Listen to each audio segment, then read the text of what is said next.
So,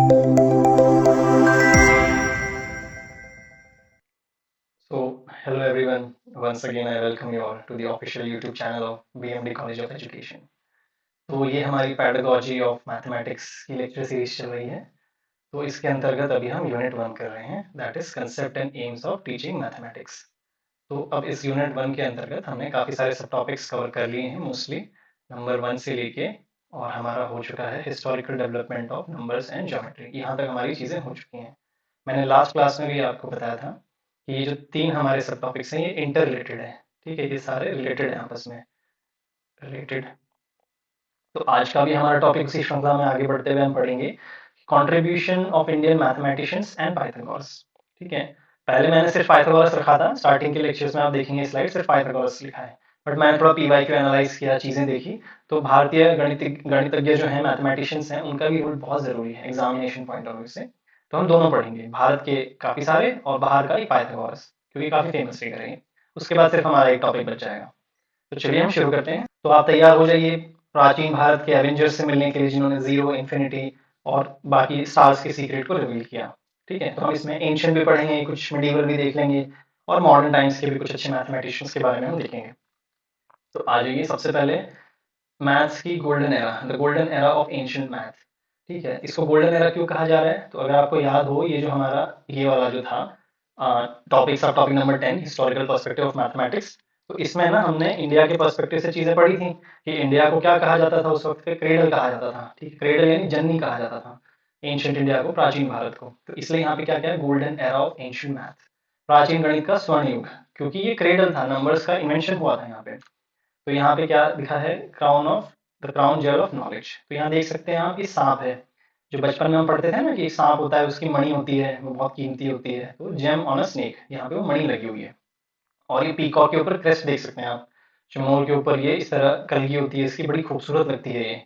ठीक है, तो यही बताया गया है कि एंशियंट इंडिया में people loved maths, so they treated it like royalty. कि प्राचीन भारत में लोगों को, भारतीय लोगों को इतना ज्यादा मैथ्स से प्रेम था कि लोगों ने इसे रॉयल्टी माना हुआ था। रॉयल्टी मतलब राजा का दर्जा दिया हुआ था एक तरह से, कि ये बहुत ही अच्छी चीज है, बहुत ऊपर दर्जे की चीज है, हर कोई नहीं पढ़ सकता इसको, बहुत ही खूबसूरत चीज है मैथ्स। इसलिए तो राजा का दर्जा टाइप दिया हुआ है, रॉयल्टी बोला है, इसलिए तो इसको देखो, राजा का मुकुट होता है वैसे इसको, जो पीकॉक का क्रेस्ट है उससे कंपेयर किया है, नाग की मणि से कंपेयर किया गया है इसको। तो क्या कहा गया है, देखो, Vedang Jyotish says like the crest on a peacock और the gem on a snake, math sits at the top of all sciences. तो वेदांगा बेसिकली कुछ नहीं है, हमारे जो वेदास होते थे ना, हमारे 4 वेदास हैं, ठीक है, ऋग्वेद, यजुर्वेद, सामवेद, अथर्ववेद। तो वो तो मोटे मोटे तौर पे हम बोलते हैं, तो वेदास के अंदर भी बहुत सारी चीजें होती थी, बहुत सारे और उसके सब पार्ट्स होते थे। तो एक वेदा का ही सब पार्ट्स है हमारा वेदांगा। ठीक है, वेदांगा जो है उसमें काफी चीजों के बारे में मेंशन किया गया है। तो उसमें एक चीज मैथ्स के बारे में भी लिखी है कि मैथ्स इतना खूबसूरत है, सबसे ऊपर है ये बाकी सारे विज्ञान में, कि it is like a Mani, snake की मणि की तरह है ये, और जो क्रेस्ट ऑन पीकॉक है उसकी तरह है ये। तो मैथ को क्या माना जाता था एंशियंट टाइम में, कि it is a king of all knowledge. ठीक है, ये राजा है, सारी जो भी साइंस की विद्या है, नॉलेज है, सब है, उनमें सब में राजा है मैथ्स। ठीक है, तो अब आ जाते हैं हम लोग, ये तो एक नजरिया हो गया कि एंशियंट इंडिया का या प्राचीन भारत के लोगों का क्या मानना था मैथ्स को लेके। तो हम थोड़ा सा एक खोज की तरफ देख लेते हैं कि the magic of zero and big numbers, शून्य और बड़ी संख्याओं में जादू, भारत का जादू। ठीक है, magic of zero and giant numbers. तो यहाँ पे लिखा हुआ है कि लॉन्ग बिफोर अदर्स, मतलब बाकी दुनिया में जो लोग थे उनकी तुलना में भारतीय जो थे उन्होंने जीरो का आविष्कार किया, and the decimal system we study today. जो डेसिमल सिस्टम पढ़ते हैं ना, जैसे वंस, टेंस, हंड्रेड, ये जो डेसिमल सिस्टम होता है, इसका आविष्कार किया, और शून्य जीरो का आविष्कार भारत में ही हुआ था। बाकी जगहों से तुलना करें तो बहुत पहले इस चीज का आविष्कार भारत में हो गया था। अब कंपेयर करते हैं हम कि एंशियंट ग्रीक्स, जो ग्रीक सभ्यता थी, ठीक है, वो सिर्फ ना 10⁻⁴, 10⁻⁴ मतलब 10 तो लिखना ही, हमें उसके आगे 4 जीरो और लगा देने, 1 2 3 4। ठीक है, तो ये कितना हो गया, ones, tens, hundred, thousand, 10,000, lakh, 1 lakh. तो जो ग्रीक्स थे ना, उनकी मैथ इतनी ही डेवलप थी कि वो सिर्फ यहाँ तक ही काउंट कर सकते थे, 10⁻⁴, यानी 10 के आगे 4 जीरो और, जो कि 1 लाख होता है।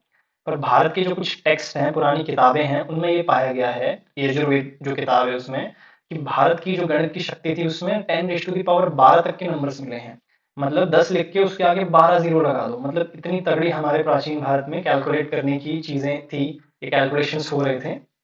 कि जहाँ ग्रीक में एक छोटी सी पोटली के समान मैथ्स कर रहे थे लोग, भारत में इतना बड़े लेवल पे देखो खजाना मैथ्स का हुआ करता था। अब हम स्कॉलर्स के नाम देखते हैं, जो हमारे एवेंजर्स थे, सुपर हीरोज थे, उनकी बात देखते हैं हम। तो उसमें सबसे पहला नाम आ जाता है आर्यभट्ट वन, जिसे कहा जाता है द स्टार गेजर, या तारों को देखने वाला कहा जाता है इन्हें। तो ये किस वक्त पे जिंदा थे ये? अराउंड 476 एडी, ठीक है, या फिर ईसा मसीह के जन्म के लगभग 400 साल बाद, मतलब इनका जन्म या उस काल में ये जीवित थे, आर्यभट्ट साहब, स्टार गेजर, ठीक है। तो इनके बारे में ये कहा जाता है कि इनका जो पैदाइश थी वो कुसुमपुरा में हुई थी, जो मॉडर्न डे पटना कहा जाता है जिसे। इनकी क्या खासियत थी, क्या सुपर पावर थी, क्योंकि हम एवेंजर्स के बारे में पढ़ रहे हैं, सुपर हीरोज के बारे में, कि he could unlock the secrets of the universe just by looking at the sky and using maths. कि भाई ये आसमान में देख रहे हैं, देखिए तो ये आसमान की तरफ देख के ना, जो मैथ्स के सितारों के नियम होते थे, कुदरत के नियम होते थे, वो बता देते थे देख के, दिमाग में ही ऐसा कैलकुलेट कर लेते थे ये। इनका एक सीक्रेट कोड भी इन्होंने डेवलप किया था कि he even invented a way to write numbers using alphabets, vowels and consonants like a spy code. जैसे आज हमारा एलजेब्रा होता है, ठीक है, एलजेब्रा जो होता है उसमें क्या होता है, उसमें नंबर्स भी होते हैं, जैसे एक्स स्क्वायर है, प्लस 2x है, ठीक है, 2y है।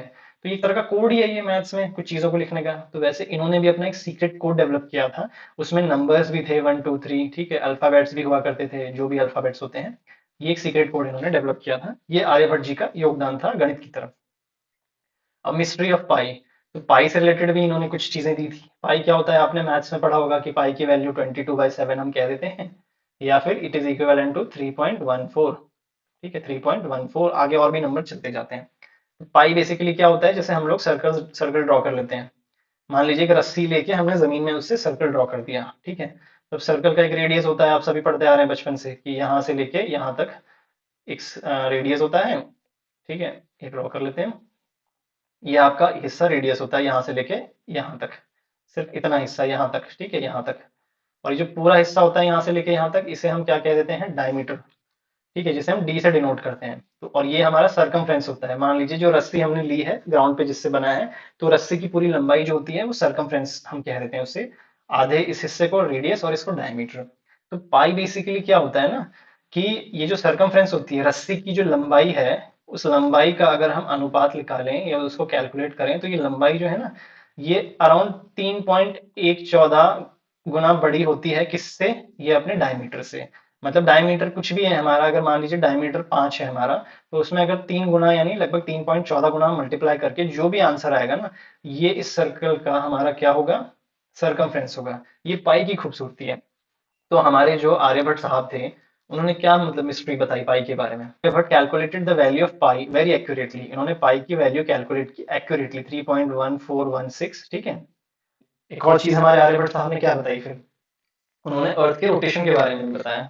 पहले के लोग मानते थे ऐसा, कि sun move around earth to create day and night, सूरज घूमता है, इसलिए देखिए सूरज को यहाँ पे चक्कर खाता हुआ दिखाया हुआ है कि सूरज घूम रहा है, ठीक है, सूरज घूम रहा है तो चक्कर तो खाएगा बेचारा, ठीक है। बट ऐसा नहीं है, आर्यभट्ट ने बताया कि he was the first to say no the earth spin on its own axis, मतलब अर्थ खुद ही अपने एक्सिस पे इस तरह से रोटेट करती रहती है, सूरज नहीं चक्कर लगाता है, ठीक है, ये चीज उन्होंने बताई।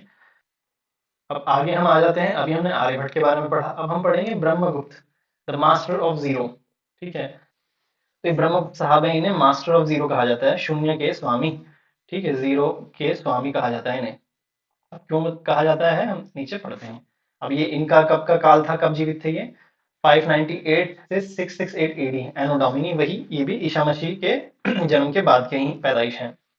He wrote the rule book for the number zero, मतलब इन्होंने एक किताब लिख दी, और वो नॉर्मल किताब नहीं थी, उस किताब में रूल्स थे, किसके रूल्स थे भैया, जीरो के रूल्स थे, ठीक है। अब जीरो के क्या रूल्स हो सकते हैं, देखिए, कि if you subtract a number from itself, अगर कोई भी नंबर को आप उसको खुद में से ही माइनस कर देते हो, लाइक 5 - 5, तो कैसे मतलब वो नंबर ना जीरो बन जाता है, ठीक है। और इस किताब का इम्पैक्ट क्या हुआ दुनिया में, कि उनकी बुक ने मदद किया अरब्स जो थे, ठीक है, अरब या मिडल ईस्ट में जो मुस्लिम शाम मुस्लिम कंट्रीज थी, उन लोगों ने जीरो के बारे में सीखा और इंडियन एस्ट्रोनॉमी के बारे में सीखा। और जैसे ही यूरोप में डार्क एज खत्म हो गया, तो ये चीज ट्रांसफर हो गई, ये नॉलेज जीरो के बारे में, एस्ट्रोनॉमी के बारे में यूरोप में ट्रांसफर हो गई ये सारी चीजें, ठीक है। तो अब ब्रह्मगुप्त के हमने जीरो के बारे में पढ़ लिया। ब्रह्मगुप्ता जी ने ज्योमेट्री के बारे में भी थोड़ा बहुत कुछ बताया था। अब उन्होंने क्या बताया था, उन्होंने साइक्लिक क्वाड्रिलेटरल के बारे में बताया था। साइक्लिक क्वाड्रिलेटरल और कुछ नहीं होता, इस सर्कल के अंदर जब हम चार भुजा का कुछ भी बना देते हैं, याद रखिएगा ये चारों पॉइंट सर्कल के सर्कमफ्रेंस पे टच होने चाहिए। तो इस फिगर को, चार साइड वाले फिगर को हम कहेंगे साइक्लिक क्वाड्रिलेटरल, क्योंकि सर्कल के अंदर है, C/C सर्कल के अंदर है, तो साइक्लिक क्वाड्रिलेटरल। तो अब चैलेंज क्या था हमारे सुपर हीरो के आगे, how do you find the area of a crude shape inside a circle. तो ब्रह्मगुप्ता हमारे एवेंजर साहब ने ये दिया, स्पेशल फॉर्मूला दिया साइक्लिक क्वाड्रिलेटरल का, कि भाई मैं फॉर्मूला देता हूँ कि एक सर्कल के अंदर अगर कोई भी एक फिगर है तो उसका एरिया कैसे निकाला जाए। ठीक है, अब ब्रह्मगुप्त के बाद हम किस पे आ जाएंगे, महावीरा पे आ जाएंगे। इन्हें बोला जाता है द चॉइस मेकर, चयन करने वाले। कैसे, अब इनके आगे क्या चुनौती थी, ठीक है, imagine you have 5 chocolates and you need to pick 2, how many different ways you can choose. उदाहरण के तौर पे मान लीजिए आपके टेबल पे यहाँ पे 5 चॉकलेट रखे हैं और आपको बोला जाए कोई भी 2 चुनो। तो आप पहले तो इसको चुन लेते हैं मान लीजिए। अब आपके पास क्या चॉइस है कि या तो आप इसको चुन सकते हो या इसको चुन सकते हो, मतलब किसी भी एक को चुन सकते हो। या फिर मान लीजिए आप ये नहीं, आप ये वाली ले रहे हैं जिससे फूल पत्ती बनी हुई है, ये आपने फिक्स कर लिया। उसके अलावा आप इनमें से कोई भी एक चुन सकते हो। तो ये चुनने का कुछ फॉर्मूला होता होगा ना, कि कैसे बहुत सारी चीजें हैं उसमें से कैसे कुछ चुनिंदा चीजें चुनी जाए, कि क्या कॉम्बिनेशन होता है चीजों का। ठीक है, तो इसका क्या फॉर्मूला होता है वो इन्होंने बताया था। इसलिए इन्हें क्या कहा जाता है, द चॉइस मेकर। ठीक है, चीजों को चुनने से रिलेटेड इन्होंने चीजें बताई थी, फॉर्मूला दिया था। तो इन्होंने फॉर्मूला दिया जिसे हम आज की भाषा में कॉम्बिनेशंस कहते हैं, या एनसीआर। इसके बेसिस पे ये फॉर्मूला दिया जाता है। ठीक है, महावीर ने यूरोपीय गणितज्ञों से बहुत पहले इसके लिए सूत्र बनाया था, ये फॉर्मूला बनाया था इन्होंने काफी पहले। यूरोपियन मैथमेटिशियंस ने तो बहुत लेट जाके ये चीजें डिस्कवर की, इन्होंने बहुत पहले 9th सेंचुरी एडी में ही ये चीज देखी थी। ठीक है जी, तो महावीरा का कॉन्ट्रीब्यूशन हो गया। अब हम अगले सुपर हीरो की तरफ आ जाते हैं। भाई अगले हमारे सुपर हीरो है भास्कराचार्य। ठीक है, या फिर भास्करा टू इन्हें कहा जाता था, जीनियस। महावीरा से लगभग 300 साल बाद ये आए 12th सेंचुरी एडी में। और इन्हें क्या कहा जाता है, इन हीरो को द इन्फिनिटी जीनियस। इन्फिनिटी ये सिंबल होता है ना, अनंत। इन्हें क्यों कहा जाता है infinity genius, what happens if you divide a number by zero. इन्होंने क्या बताया कि क्या हो अगर कोई भी नंबर को जीरो से भाग दे दिया जाए। ठीक है, 0, 4/0, 2/0, कोई भी नंबर को शून्य से भाग दे दिया जाए तो इसका जवाब अनंत में आता है, इन्फिनिटी आता है। तो इन्होंने वही बताया कि इन्फिनिटी आता है। और इन्होंने एक एनालॉजी दी। ठीक है, एनालॉजी का मतलब क्या होता है, कोई भी चीज किसी चीज को समझने में आसान बना दे, उस तरह की एक छोटी कहानी जैसी होती है, उसे हम एनालॉजी बोलते हैं। तो इन्होंने क्या कहा कि इन्फिनिटी एक ओशन की तरह है। इन्फिनिटी जो होती है, इन्फिनिटी यानी अनंत, वो एक ओशन की तरह है, एक समुद्र की तरह है। समुद्र भी हमारा अनंत होता है। कैसे, अगर आप समुद्र में एक बाल्टी पानी डाल दें या निकाल लें, यहाँ पे लिखा हुआ है एक बाल्टी पानी या तो आप निकाल लें या उसमें डाल दें, तो समुद्र को कोई फर्क नहीं पड़ रहा, क्योंकि समुद्र अनंत है, कुछ पता ही नहीं चलेगा आपने अगर एक बाल्टी डाल दी निकाल ली। तो ये इन्होंने एनालॉजी दी, ठीक है, इन्फिनिटी के बारे में। फिर इन्होंने एक और चीज क्या बताई, स्पीड के बारे में भी इन्होंने बात की। स्पीड के बारे में आपको याद होगा, सर आइजैक न्यूटन ने बात की थी। ठीक है, न्यूटन ने स्पीड, एक्सेलरेशन, इंटीग्रेशन, डिफरेंशिएशन, इन सब के बारे में बात की थी। पर इन्होंने तो देखो कितने साल पहले, न्यूटन से कई सदियों पहले इन्होंने इस चीज को समझ लिया था। इनकी क्या डिस्कवरी थी, ही रियलाइज्ड, उन्होंने ये चीज रियलाइज की कि अगर आप कोई भी चीज को हवा में ऊपर फेंकते हैं, ऊपर आपने कोई बॉल फेंकी अगर, ठीक है, तो its speed becomes zero for a split of second at the very top before falling back down। आपने खुद भी लाइफ में नोटिस किया होगा कि कोई भी आप बॉल को कितना भी जोर लगा के फेंक लें, वो खूब ऊपर जाती है, पर एक पॉइंट पे जाके वो रुक जाती है थोड़ा सा, कुछ सेकंड्स के लिए, फिर वहां से वो नीचे आना शुरू होती है। तो इन्होंने यही चीज बताई हमारे, कि ये जो ऊपर जाके बॉल कुछ क्षण के लिए रुक जाती है, यहाँ पे इसकी जो स्पीड होती है ना वो जीरो हो जाती है। ठीक है, यही चीज न्यूटन ने आगे चल के बताई थी, जिसको एक फैंसी नाम दे दिया गया था, कैलकुलस। ठीक है, और ये चीज उन्होंने देखो कितना पहले बता दी थी। उसके बाद हम अब आगे आ जाते हैं। तो इन्होंने एक और चीज क्या की, हमारे भास्कराचार्य जो थे उन्होंने, कि पेल्स इक्वेशन, पेल कोई साइंटिस्ट रहे होंगे मैथ्स के, ये मैथमेटिशियन, उनकी एक प्रॉब्लम थी, उनकी एक इक्वेशन थी कोई। ठीक है, तो उन्होंने मतलब उस इक्वेशन को सॉल्व किया 1150 एडी में। ठीक है, उन्होंने एक मेथड यूज किया जिसका नाम है कर वाला मेथड, या साइक्लिक जिसे हम इंग्लिश में बोले, उससे इन्होंने ये चीज सॉल्व कर दी थी। ये इक्वेशन दी हुई है, क्या इक्वेशन है, X square minus D Y square is equal to 1, where D equal to 61। ये सॉल्यूशन दिया था हमारे भास्कर ने। ठीक है, भास्कराचार्य ने। और 1650 तक आते आते भी यूरोपियंस इसको सॉल्व नहीं कर पा रहे थे। ठीक है, और इन्होंने देखो कितने साल पहले ही मतलब इसे सॉल्व करके बता दिया था। लगभग 500 साल पहले इन्होंने इसका समाधान दे दिया था। इन्होंने मैथ्स को फन वे में भी बताया था। ठीक है, मैथ्स को कैसे पढ़ना चाहिए, तो इसको आप रिलेट कीजिए कि पैडागॉजी ऑफ मैथमेटिक्स। बेसिकली यही तो हमारी लेक्चर सीरीज है, पैडागॉजी यानी पढ़ना कैसे है चीजों को।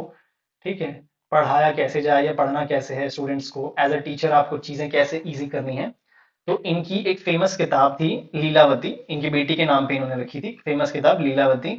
तो इन्होंने ना गणित सिखाई थी पोएम्स के बेसिस पे। अब देखो कितनी खूबसूरत बात है, आज हम 800-900 साल बाद भी स्कूल में वही बेसिक मेथड से मैथ सीख रहे हैं। ठीक है, टीचर्स कुछ भी नया नहीं बता रहे, वही फॉर्मूले। और इन्होंने इतने साल पहले पोयम के बेसिस पे मैथ्स लोगों को सिखाया। इनका एक पजल भी है किताब में। उस पजल में क्या है कि जो पीकॉक है वो पिलर के ऊपर बैठा हुआ है, ठीक है, और वो स्नेक को देख रहा है दूर कहीं पे, एक सांप बैठा हुआ है। The peacock swoops down to catch it. तो जो मोर है यहाँ से उड़ता है, swoop डाउन करता है इसको पकड़ने के लिए। तो क्वेश्चन क्या है, at what distance do they meet. तो कितने डिस्टेंस पे ये मीट करेंगे। तो बेसिकली ये पाइथागोरस थ्योरम की बात हो रही है, ठीक है, कि ये जो हमारी तीसरी साइड है इसका डिस्टेंस कितना होगा। तो इन्होंने ये चीज अपने किताब में लीलावती में एक पोएम के बेसिस पे इन्होंने ये सब चीजें एक्सप्लेन करी है। इन्होंने बोरिंग इक्वेशंस को एक्साइटिंग स्टोरीज में कन्वर्ट कर दिया था। तो देखिए कितना खूबसूरती से ये मैथ पढ़ा रहे थे 800-900 साल पहले, हम आज भी नहीं पढ़ा पा रहे हैं। आज भी हमें पढ़ना पड़ रहा है पैडागोजी ऑफ मैथमेटिक्स। अब हम आ जाते हैं, हमने बहुत काफी पहले के, आज से 800-900 साल पहले के सुपर हीरोज के बारे में बात कर ली। तो अब हम कुछ नए सुपर हीरो के बारे में बात करते हैं जो ना 100-150 साल के आसपास ही हो।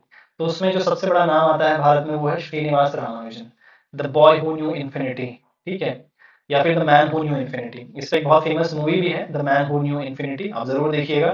उसके बारे में आपको पता चलेगा रामानुजन कितने महान इंसान थे। वह लड़का, वह इंसान जो अनंत को जानता था। इनका जो काल रहा वो 1887 से 1920, काफी कम जिए थे ये, मात्र 32 साल ही जिए थे ये। बड़े दुख की बात है, इतने ग्रेट मैथमेटिशियन इतना कम जिए। तो इनके बारे में क्या कहा जाता है कि एक बार ना इनका दोस्त इनसे मिलने आया था टैक्सी में। उस टैक्सी की जो नंबर प्लेट है वो 1729 लिखा हुआ था उसमें। तो उनके दोस्त ने कहा कि भई ये कितनी बोरिंग नंबर प्लेट है। तो रामानुजन इतने जीनियस थे अपने मैथ्स के कैलकुलेशंस में, इसलिए उन्हें कहा जाता है लड़का जो अनंत का ज्ञान रखता है नंबर्स को लेके, कि इन्होंने तुरंत इस नंबर को अपने दिमाग में कैलकुलेट कर लिया कि नंबर में ऐसी क्या खास बात है। और इन्होंने एक मतलब एक वो निकाला, रिलेशन निकाला कि ये the number it is the smallest number that is the sum of two cubes in two different ways. तो ये सबसे छोटा नंबर है जो कि दो क्यूब हम करेंगे, कोई भी नंबर को हम 3 बार मल्टीप्लाई करेंगे, तो कोई भी दो नंबर ऐसे लेंगे हम जिनको हम 3-3 बार मल्टीप्लाई करके प्लस कर देंगे, तो ये नंबर आता है। और ये सबसे छोटा नंबर है और दो तरीके से ऐसा पॉसिबल है। 1 क्यूब प्लस 12 क्यूब 1729 आता है, और 9 क्यूब प्लस 10 क्यूब भी 1729 आता है। तो देखिए कितने बड़े जीनियस हैं कि एक बार नंबर प्लेट देख के ही मतलब इन्होंने नंबर के बारे में बता दिया। इसलिए इन्हें बोला जाता है मैन हू न्यू इन्फिनिटी। इन्फिनिटी यानी अनंत तक के नंबर जो होते हैं, ठीक है, अनंत तक के नंबर जो होते हैं। तो जो इंसान नंबर प्लेट देख के बता दे रहा है तो सोचिए उसे कितना ज्ञान होगा मैथ्स का। तो इसलिए इन्हें कहा जाता है मैन हू new infinity. Short life huge impact, बहुत कम जीवन इन्होंने जिया, नेचुरल जीनियस थे ये, ठीक है, पैदाइश ही ये बहुत ज्यादा इंटेलिजेंट थे एक तरह से। Ramanujan lived only 32 years and had no formal training yet he discovered thousands of formulas। इनके बारे में बहुत कहानियां हैं, आप कभी अपने फ्री टाइम में पढ़िएगा। ये सच में पैदाइशी जीनियस थे। कोई इनकी फॉर्मल एजुकेशन ट्रेनिंग नहीं हुई थी मैथ्स में, ठीक है, उसके बावजूद भी मतलब इन्होंने बहुत सारी ऐसी थियरम्स दी जो आज तक प्रूव हो रही हैं और सही प्रूव हो रही हैं, और किसी को नहीं पता कि इन्हें कैसे ये सब पता चला। इनकी बताई गई बातें, थियरम्स, मैथमेटिक्स आज भी साइंटिस्ट उसको मॉक थीटा फंक्शंस में यूज करते हैं। मैथ का कोई ये टर्म है। ब्लैक होल्स भी फिजिक्स में एक ऐसी जगह होती है जहां पे ना रोशनी होती है ना ग्रेविटी होती है, इस तरह का कोई जगह होती है स्पेस में। तो उसके बारे में साइंटिस्ट आज भी इनके इक्वेशंस यूज करके पढ़ाई करते हैं। इतना इनका ग्रेट कंट्रीब्यूशन है सिर्फ 32 साल में। तो अब हम, ये हमारी समरी है, आपके रिवीजन में काम आएगी कि जीरो से इन्फिनिटी कैसे मैथ्स की जीनियसिस का रोल रहा। तो इंडियंस का कंट्रीब्यूशन हमने पढ़ लिया। अब हम आ जाते हैं हमारे पाइथागोरस जो कि यूरोपियन थे, उनका कंट्रीब्यूशन पढ़ लेते हैं, ठीक है। यूरोपियंस तो और भी बहुत थे पर पाइथागोरस ज्यादा इंपॉर्टेंट है, तो हम सारे इंडियंस का प्लस एक पाइथागोरस का हम कंट्रीब्यूशन पढ़ लेते हैं। तो इनके बारे में देख लेते हैं सबसे पहले। The man who saw numbers everywhere, इनके बारे में भी कहा जाता है कि इन्हें नंबर हर जगह दिखाई देते थे। जैसे Ramanujan the man who knew infinity, he was man who saw numbers everywhere. ये भी अपने ग्रीस में रहते थे, एंशियंट ग्रीस या ग्रीक। मैंने बताया था ना आपको, ग्रीक्स ने इंटेलेक्चुअली मैथ को पढ़ना शुरू कर दिया था, लॉजिक, रीजनिंग। तो ये भी भैया ग्रीक ही हैं, तो ये भी तो अपना दिमाग लगाएंगे ना। देखिए क्या दिमाग लगाया इन्होंने। He was not just a teacher, he was a pattern detective. कि भाई ये पैटर्न खोजते थे चीजों में, ये सिर्फ चीजों को एक्सेप्ट नहीं कर लेते थे कि ये चीज ऐसे हो रही तो ऐसे होगी। उन चीजों में तर्क करते थे, रीजन करते थे, पैटर्न ढूंढने की कोशिश करते थे। He looked at the world and realise something amazing, everything is made up of numbers. उन्होंने दुनिया को देखा और उनका ये मानना था कि सारी दुनिया नंबर से बनी हुई है, और सच बात है ये। जैसे अभी मैं बॉटल से पानी पी रहा हूँ, कितने लीटर की बॉटल है, 1 लीटर की बॉटल, कितना पानी पिया मैंने, एक घूंट या कुछ ml पानी पिया, ठीक है। अभी मैं कितने शब्द बोल रहा हूँ, सारी चीजें कहीं ना कहीं मैथ्स ही तो है। इनका भी यही मानना था, ठीक है, कि सारी दुनिया नंबर से मतलब घिरी हुई है। यही चीज लिखी हुई है कि ये ग्रीक मैथमेटिशियन थे। इन्होंने मतलब मैथ्स को कनेक्ट किया लॉजिक, रीजनिंग, एजुकेशन से, क्योंकि ग्रीक थे और ग्रीक लोग काफी ज्यादा इस चीज को मानते थे कि कोई चीज को हमें डायरेक्ट नहीं मान लेना है, हमें उस पर प्रॉपर लॉजिक, रीजनिंग सब कुछ करना है, ठीक है। इनका कहना था कि mathematics is not just about numbers but about understanding the order and harmony of the universe. इनका भी मानना था कि गणित केवल संख्याओं तक सीमित नहीं है, यह ब्रह्मांड की व्यवस्था को समझने का एक माध्यम है, आसपास आपके यूनिवर्स को। तो अब ये तो उनके बारे में एक शॉर्ट इंट्रोडक्शन हो गया। तो अब देखते हैं हम क्या लिखा है आगे। अब उनका सबसे ग्रेटेस्ट कॉन्ट्रीब्यूशन पाइथागोरस थ्योरम, ठीक है, उसके बारे में हम पढ़ते हैं। सॉरी। इसका ये फॉर्मूला कैसे डिराइव हुआ, ये मैथ्स में जब आप प्रैक्टिकल करते हैं ना तब आपको पता चलता है कि राइट एंगल ट्राइंगल कैसे बना। तो पाइथागोरस ने एक मैजिक फाइंड किया जो हमेशा काम करता है। Pythagoras found a magic rule that always work for all triangles, कि सभी ट्राइंगल्स में ये रूल एप्लीकेबल होता है। रूल क्या है? The square of the long side is equal to the sum of the square of the other two sides. कि भाई जो square of the long side, ठीक है, जो लंबी वाली साइड होगी इसका हम स्क्वायर ले लेते हैं अगर, तो ये किसके बराबर होगा? इन दोनों छोटी साइड के स्क्वायर को हम सम कर देते हैं तो उसके बराबर होगा। This means if you add up the area of two smaller squares it is equal to the exact size of the big square. तो देखिए यहाँ पे स्क्वायर्स रख दिए हैं, ठीक है, ये बड़ा स्क्वायर है, ये दो छोटे स्क्वायर्स हैं, और इन्हीं की एक एक साइड मिलके ये ट्राइंगल बन जाता है। तो हम ऐसे भी कह सकते हैं, या तो हम ट्राइंगल के सेंस में कहें कि भाई ये साइड जो है इसका जो मान होगा ये इन दोनों के स्क्वायर का सम होगा, या हम कह सकते हैं कि ये बड़ा वाला जो स्क्वायर है इसका जो एरिया निकालेंगे, हम स्क्वायर का एरिया कैसे निकालते हैं? ए स्क्वायर से। उसका एरिया किसके बराबर होगा? ये दोनों छोटे स्क्वायर के एरिया के सम के बराबर होगा, या फिर green square plus orange square equal to blue square, यही होता है। तो यही हमारा थ्योरम का वर्णन दिया हुआ है कि एक राइट एंगल ट्राइंगल में, जिस 90 डिग्री वाला triangle, square of the hypotenuse is equal to the sum of the squares of two sides. वही सेम चीज वर्ड्स में लिखी हुई है यहाँ पे। ये थ्योरम का इंपॉर्टेंस क्या था कि ये जो है ना ये फाउंडेशन बन गई, ठीक है, ये जो थी ये आधारशिला बन गई ज्योमेट्री और मेजरमेंट की। ठीक है, आगे चल के देखिए क्यों हमें जरूरत होती है पाइथागोरस थ्योरम की। बिल्डर्स यूज करते हैं इसको, उन्हें पता नहीं होता वो पाइथागोरस थ्योरम यूज कर रहे हैं पर डायरेक्टली इनडायरेक्टली यूज करते हैं। आर्किटेक्ट सिविल इंजीनियर्स अपने डिजाइन में यूज करते हैं। पार्क में आप वॉक कर रहे हैं तो आप घूमेंगे या बीच से ऐसे जाएंगे, छोटा पड़ेगा, क्यों? क्योंकि देखो ये शॉर्टेस्ट डिस्टेंस बन जाता है, यहाँ पे पाइथागोरस ट्रायंगल बन रहा है यहाँ पे भी। ठीक है, मैप्स में यूज किया जाता है इसको। ठीक है, अब आ जाते हैं मैथमेटिकल प्रूफ। तो जैसा कि मैंने बताया कि पाइथागोरस भी एक ग्रीक थे, और ग्रीक्स की क्या स्पेशलिटी थी कि हर चीज को लॉजिक करते थे, हर चीज को क्वेश्चन पूछते थे, लॉजिक। ठीक है, व्हाट, ठीक है, वाई, हाउ, ये सब इनके प्रश्न रहते थे। तो यहाँ पे भी डेवलपमेंट ऑफ मैथमेटिकल प्रूफ में काफी योगदान रहा है इनका। मैथमेटिकल प्रूफ क्या होता है? प्रूफ यानी कि कोई चीज क्यों हो रही है, दो और दो चार ही क्यों हो रहा है, इसका प्रूफ दीजिए। गेस नहीं करना है। इससे पहले ग्रीक से पहले लोग बस चला आ रहा था कि है ना भाई ये चीज है तो है, हमारा काम हो रहा है, क्यों हो रही है ये चीज नहीं पता। तो इन्होंने उस चीज में भी काम किया कि भाई गैस वर्क अलाउड नहीं है, प्रूफ चाहिए हमें। ठीक है, before Pythagoras people often guessed why things happened, Pythagoras said prove it. he taught that you can't just say something is true, you have to use logic and reasoning to show why it is true. This is called mathematical proof. Same चीज उन्होंने कही कि भाई मैं सिर्फ ये accept नहीं करूंगा कि ये चीज हो रही है तो हो रही है, मुझे प्रूफ दो क्यों हो रही है, रीजन दो, तर्क दो मुझे। तो इस तरह से जो मैथ्स में शुरुआत होती है लॉजिकल प्रूफ की शुरुआत हो जाती है कि भाई अब तो तर्क देना पड़ेगा तभी मतलब चीजें मानी जाएंगी। Concept of numbers on the basis of reality. ठीक है, तो इन्होंने क्या बताया कि भाई जो नंबर्स होते हैं ना, most people use numbers to count apples coins, but उनका मानना था कि कुछ और भी होता है नंबर्स की, और भी खूबसूरती होती है। नंबर सिर्फ काउंट करने के लिए नहीं होते। उनका मानना था numbers create order and harmony in universe. If we understand numbers we understand how the world works. उनका कहना था अगर हम नंबर्स को अच्छे से समझ जाएं तो हमारी आसपास की दुनिया हमें समझ आने लग जाएगी। ठीक है, सीक्रेट्स कुछ छुपे हुए नेचर में वो हमें समझ आने लग जाएंगे। मैथ इतना खूबसूरत सब्जेक्ट है, नंबर्स इतने पावरफुल हैं। और देख लीजिए आज भी सही बात है, आपके घर में computer, light, fridge, X Y Z कुछ भी आप यूज कर रहे हैं, सब जगह मैथ्स बहुत हैवीली यूज होती है। और ये चीज उन्होंने कही थी कि मैथ को सिर्फ गिनती तक मत सीमित रखिए आप, उससे उसके बियॉन्ड देखिए और आपको पूरी दुनिया समझ आने लग जाएगी। और इनके आइडिया ने आगे चल के नंबर थियरी डेवलप करवाई, न्यूमेरिकल पैटर्न्स क्या होते हैं ये सब। In fact in short maths, advance math पे आगे चल के काम हुआ तो वो इन्हीं के वर्क्स के बेसिस पे हुआ।